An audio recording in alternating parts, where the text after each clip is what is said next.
Doctor Strange, a solid movie. The entire plot, you know, Stephen Strange, renowned surgeon, loses control of his car and messes up his hands. But then he finds new meaning and purpose because of it, and it's awesome. But what if I told you that this movie came out 9 years before the MCU one? And not only does MCU's Doctor Strange copy it a lot, but this animated movie, which runs less than 80 minutes long, is maybe better than the MCU movie. Now, I know what some of you are gonna say. Mauricio, I'm sick and tired of you bashing the MCU. I need you to stop shitting on my best friend Mickey Mouse and appreciate what the MCU has done. You know what?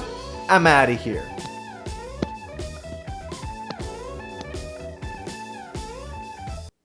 Okay, now that they're gone. No, actually, jokes aside, this isn't me shitting on MCU Doctor Strange. I think this is just me finding catharsis by making a YouTube video. Because when I watched MCU Doctor Strange, I thought it was really good, but something was off, something was missing. And the thing is, this movie has that. The reason why I wasn't super into the MCU's Doctor Strange is because I had already seen the movie, and it was better. Except for the ending, and we'll get into that. So, let's talk about Lionsgate's Doctor Strange.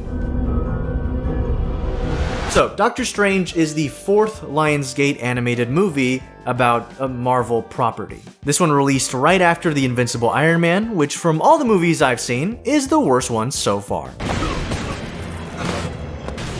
Now, my parents got me this movie because, you know, it has Marvel on it, but that doesn't mean that I really knew who Doctor Strange was. This is a B-list character, maybe even C-list.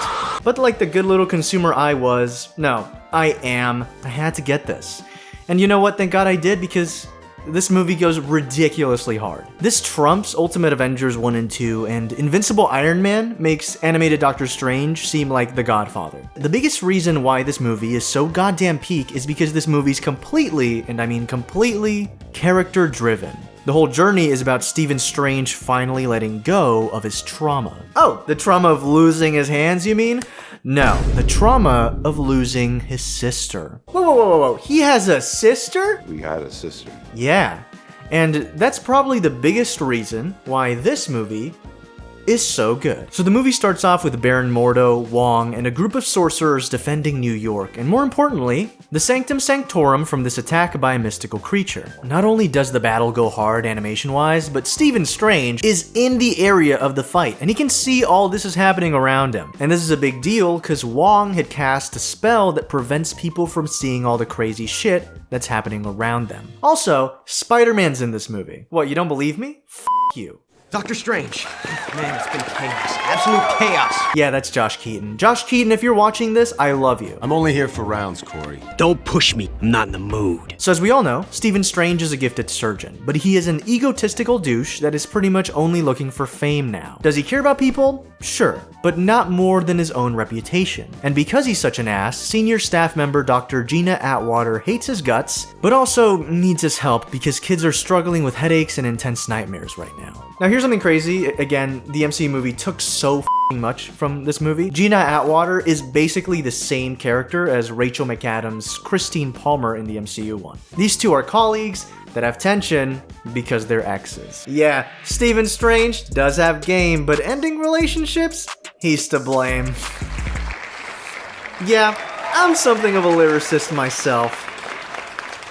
That was so lame, dude. Also, goddamn, watching all these Marvel animated features reminds me of all the childhood crushes I used to have. Gina Atwater was fine as hell. Anyways, horny aside, Steven checks on this little girl. Strange is like, okay, she's got a fucked up brain. It's an embolism. And Gina Atwater's like, no, she has a shit ton more. It's like polka dots in there. And then she opens the curtains, revealing the rest of the room filled with a bunch of comatose kids. And it's like, oh shit. These kids are so f***ing screwed, dude. Now Camille, the patient Steven was checking on, wakes up yelling. Her head is throbbing and she sees the face of a demon. Steven touches her and he sees this monster.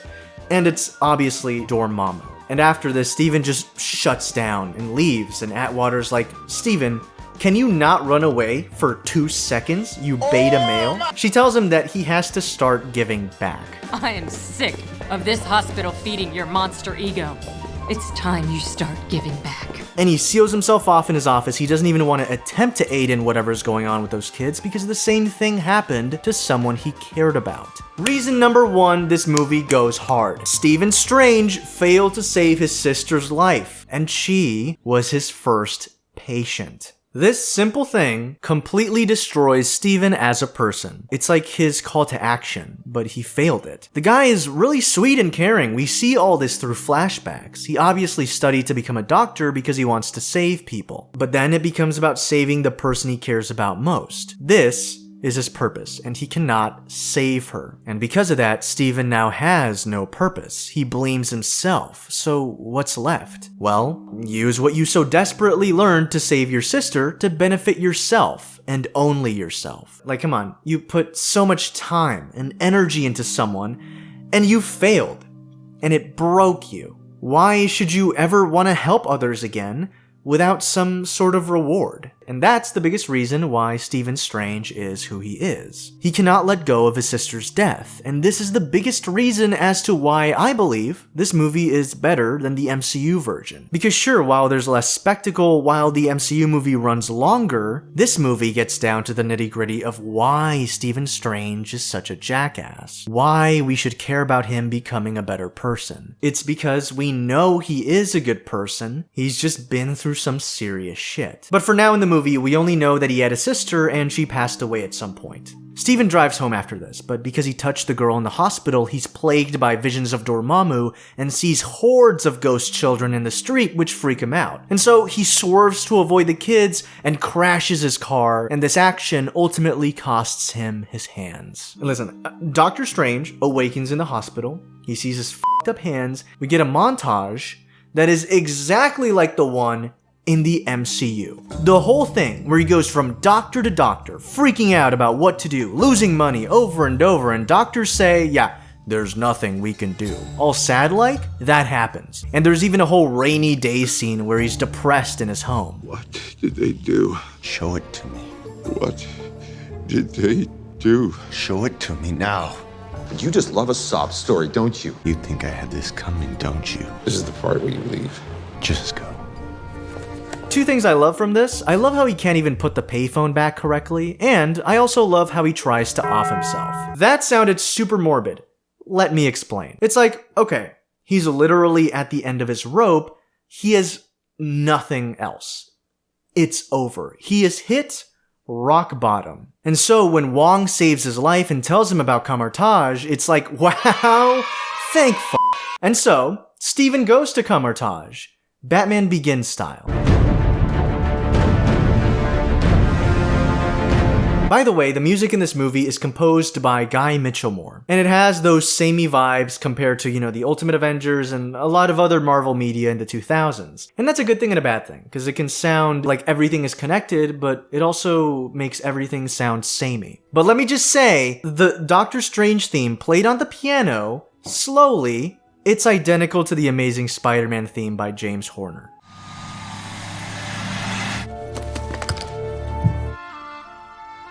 Once we get to Kamar-Taj with Atwater's help, we get reason number 2 that this movie goes hard. It actually feels like Doctor Strange grows as a person in Kamar-Taj, not just ability-wise. Real quick, while you're here, make sure to check out Interstellar Ranger Commence, Browntable's original animated series. Episodes 1 and 2 are on YouTube now.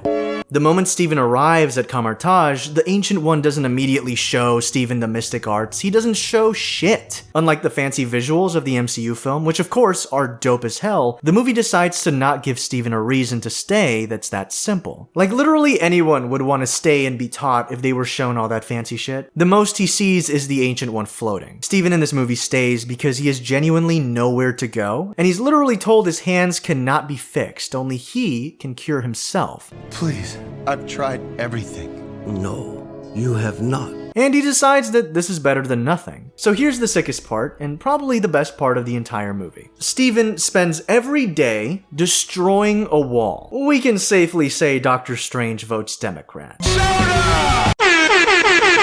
The wall gets rebuilt every single day, which means he has to do the same thing over and over again. But as he does this, he's rewarded for his actions. So his room at first is empty, but he gets a bed and eventually he gets a warm bathtub. And it's really cool to see him grow physically and mentally. It's not this immediate, oh, okay, you're in?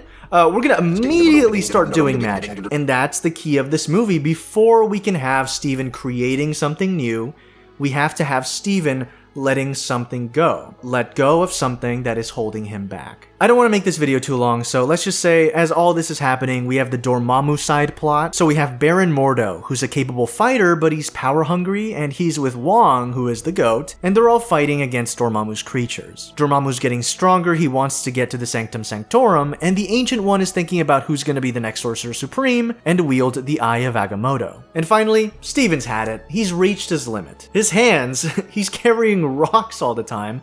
His hands are getting worse, dude. When can I use these again? This is not about your hands. It never has been. And this is the crux of the film. This is Stephen Strange's journey about becoming a better man, and the way it's portrayed here is the best I've seen, I think. No, listen to me. I'm a doctor. I need my hands. No, you do not. Now, this moment reminds me a lot of the MCU movie, where the Ancient One leaves Doctor Strange on the top of Mount Everest, because both of these scenes are about getting Steven to surrender to the impossible. To truly achieve what he wants, he has to accept a fact. The difference is that while in one movie he's just accepting that magic is real and his ego is holding him back, in the animated film, he has to accept the fact that his sister's death was out of his control, and that there was nothing he could do. See what I mean by completely different vibes? This scene literally makes me cry, man. No, not cry like, but like it makes me tear up a lot. It's so fucking sad because Steven goes to his sister and he's like, Now when you wake up, you'll feel a little groggy, but you'll be all better. she never wakes up. It sucks. It's so sad. She never wakes up, she dies, and he's crying, and I'm crying. Everyone on the planet is crying because the world revolves around me. I'm the main character, obviously. And then the Ancient One appears, and fuck, man. He tells Steven that the literal wall that he's been destroying day after day is the physical representation of the wall that's been preventing him from conquering his trauma. A wall of guilt, if you will. She died on my table. Not all lives are destined to be saved. It was out of your hands. So the Ancient One goes back to his body after projecting into Steven's mind, and we get this really adorable scene. You helped him? Just a little. Bob the Builder? F you. Steven the Builder, bitch. Steven is cracked. Not cracked. Cracked at tearing down the wall. Day after day, he is adamant that he can tear it down, and once the Ancient One believes he's ready, he approaches Steven with the truth that the wall is only as big as he wants it to be. Essentially, live your truth, King. So dude pulls like a massive chunk of the wall with one hand.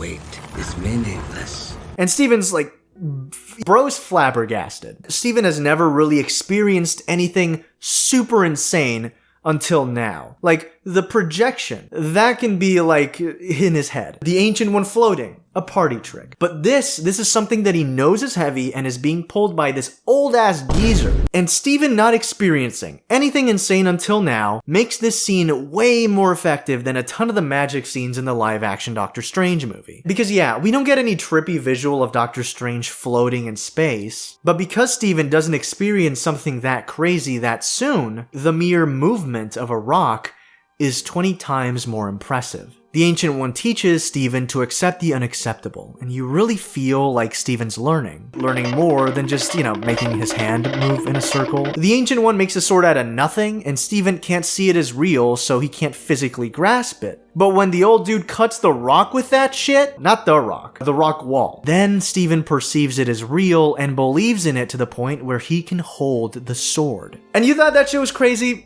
It gets more insane. The wall was never real. It wasn't meant to symbolize the mental block Steven had in his mind. It literally was the mental block manifesting itself into the real world. And now that Steven surpassed it, it's gone.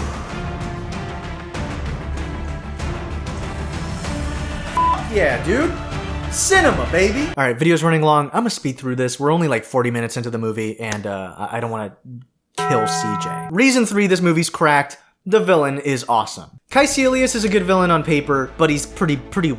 This movie doesn't want to save any villain for a sequel. Baron Mordo is in this movie and he is straight up the antagonist. We see him go from a brutal soldier to a treacherous fiend, and we see his descent play out and affect the story. Unlike how in the MCU, Baron Mordo became a villain in the after-credit scene of the first one, and after that has fought Doctor Strange off-screen.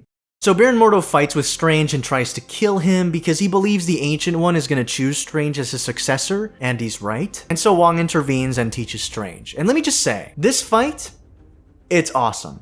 Have you ever held a blade in your life? To save lives, yes, but not to take them. I became a doctor to save lives, not take them. It's not a coincidence. I know that it's like, oh, that Ultimate Avengers shot where Tony's down on the ground and he gets revived, that could be a coincidence. Dude, this is like the exact same line. People that worked on these movies worked on the MCU. This is a fact. But still, crazy. And how could I forget? Kevin Michael Richardson is the voice of Baron Mordo, and he absolutely nails it. As if this movie can't get any better. And the movie does get visually sexier because Doctor Strange appears. Like, not Stephen Strange with the big ass hair. He finally gets to shave, and bro is absolutely dripped the f out, my guy. Doctor Strange, more like Daddy Strange. He really went from, sir, can I pick up your daughter? Can I please? To, yeah, your daughter calls me daddy. Now, in the Sanctum Sanctorum, it's the nexus between realities, okay? We find out that Dormammu's trapped in there and he wants to get out. How is he gonna do that? Well, Dormammu's using the pure minds of children to get through to their dimension, via their dreams. Honestly,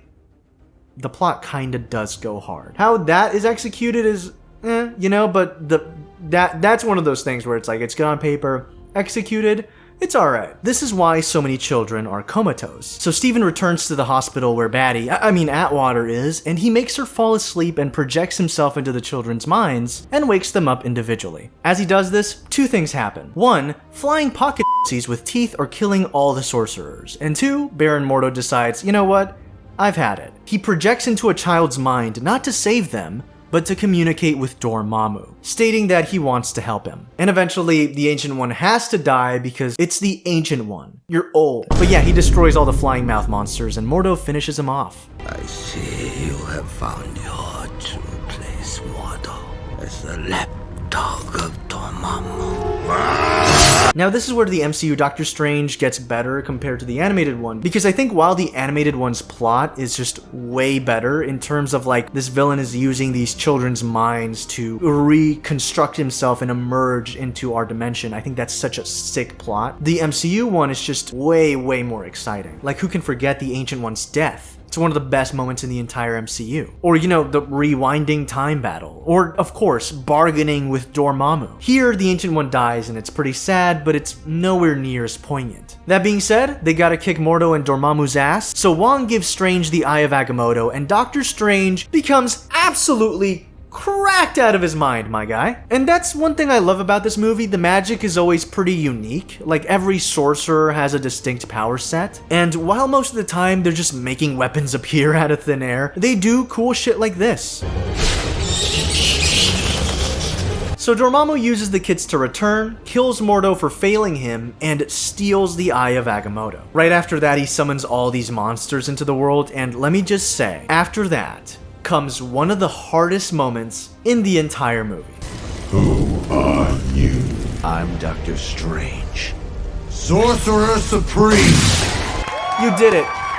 You did it, you bitch. That was so aggressive. I was like, you did it, you bitch, not you did it, bitch. I like summoned my my inner Jesse Pinkman. So being a being of pure magic, Doctor Strange just absorbs Dormammu into himself with the Eye of Agamotto. And once he's defeated, the city is saved. There's still like monsters and shit roaming around, but they say that they're gonna stop them eventually. Oh, and y'all Atwater simps, get ready. Here comes the good part. Not only do we get more of her, but she's not wearing her doctor's uniform.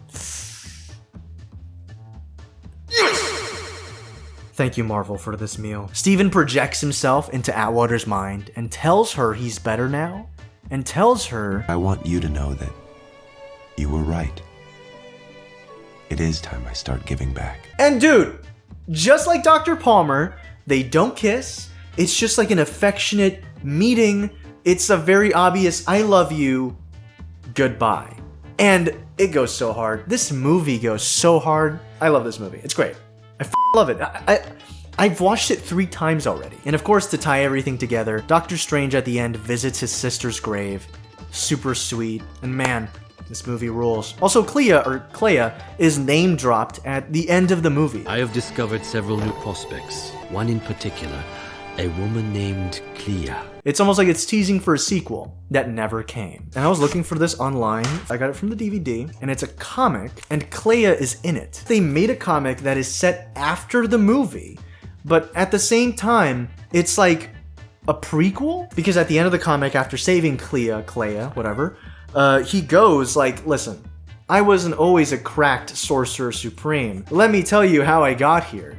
And it's to be continued in the movie. This shit cannot get any better. So technically the movie is standalone, right? But if you read this comic beforehand, it's like you get a story within a story. Because it's like, oh wow, he's telling the story to her, and right at the end, the last thing that's said is, we have a promising student, Clea. It's like, well, you're the promising student and now you're here. I rambled on about this comic for way too long, but this movie goes hard. Also, like, I really miss when movies had like really fun bonus shit in there, but I guess they can't have that to, you know, save trees and shit. I don't know why I said it like that. Fuck trees. Please don't destroy the environment. So yeah, Doctor Strange, Sorcerer Supreme. The Sorcerer Supreme is also kind of like its subheading. Fantastic. I really, really enjoyed it. I remember enjoying it a lot. I said that in my Invincible Iron Man video.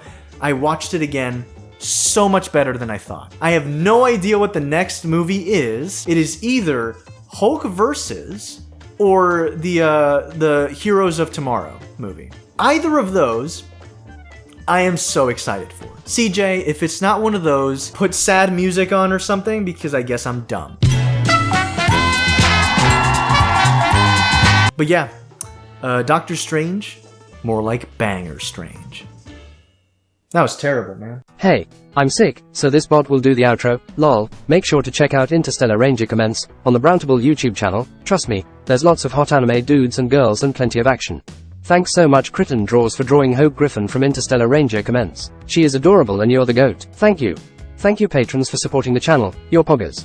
Sorry I don't post too frequently, but your support does keep me going as I work on multiple projects. Thank you so much for coming to the table, and I'll see you all next time.